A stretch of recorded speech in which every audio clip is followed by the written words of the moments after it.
Alright, good morning, afternoon, or evening. Today we go back to another two-piece V-mail, dated September 18th, 1943.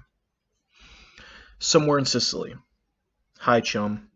Visited Catalina again and saw Jack Benny in person in a Sicilian theater there, with his troupe, consisting of Winnie Shaw, the blues singer, Larry Elder, harmonica player, and Jack Snyder, the pianist and piano accordionist.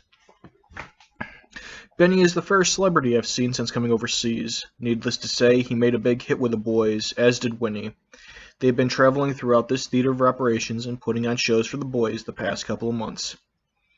Benny said that he and his troupe always travel by plane, and had breakfast in Cairo, lunch in Tunisia, and the GIs in Catalina, which brought down the house. The GIs, by the way, is something unquestionably in good company. It has a start in the greasy, unwashed mess kits. You develop into a pretty good runner.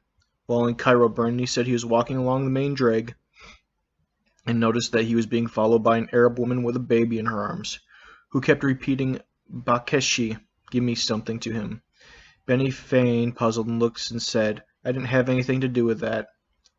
He declared he liked Cairo and that it reminded him of Broadway in New York, which all the boys gave him a deserved boo. I wish he had his wife Mary Livingston and Rochester with him. He certainly is a top-notch comedian, and his secret of popularity seems to be that he allows himself to be belittled, replying to the remarks and directed against him with a childish indignance, which wins over the audience as no other comedian I've heard.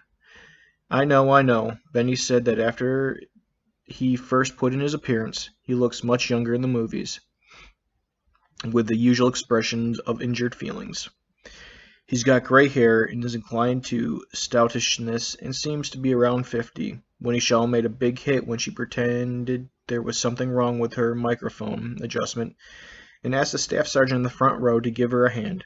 He adjusted it to the proper height and was about to go when she took him by the hand and said, "No, you don't," and proceeded to ask him questions about himself, and make love to him, running her fingers through his hair, which also brought down the house.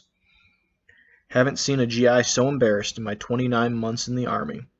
She asked him if he had a nickname, and he replied, "Sometimes the boys call him Wolf." So from then on, she called him Wolfie. At one time, she whispered to Benny that she had come to a conclusion that Jack Snyder was a pickpocket.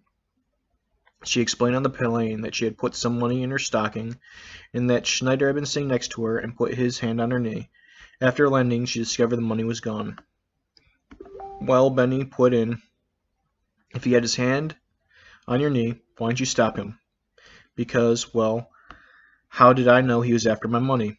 Benny panned fried Alan as usual, and while he was temporarily off stage, Elder told the boys that Alan had told him Benny's hometown, Waukegan, Illinois, planted a tree in his honor, but the tree died. Alan had made the remark that this was because the sap was in Hollywood. "First of all," Benny said in the beginning of the show, "I want to tell you boys that everything in the States is exactly the same as you left. Everything. Roosevelt is still president, and Fred Allen still stinks." Alder played a few classical popular pieces on his harmonica quite well, and in the course of his appearance explained that his hometown was Baltimore, upon which a number of Baltimoreans cheered.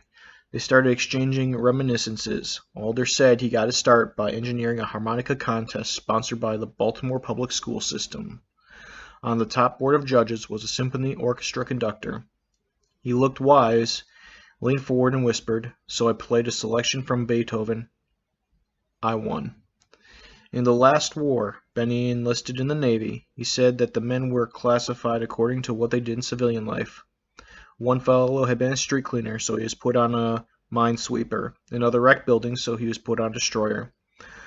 "One thing I could never understand, though," he declared, "is how come I wound up on a ferry boat." MPB. This was before, this was after, showing the crowd sitting and standing, I think.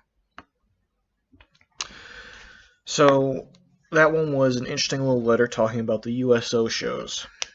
One of the big things for the troops' morale. I honestly do not know this comedian that he's talking about, and we'll have to look him up. But it's kind of nice, seeing the fun side, as well as some of these letters which have the horrible side of war. Some that are just the monotonous day-to-day things. But that's what these things are about. The slice of life and what the soldier thinks and what his family think, and the back and forths between it. Thank you for listening.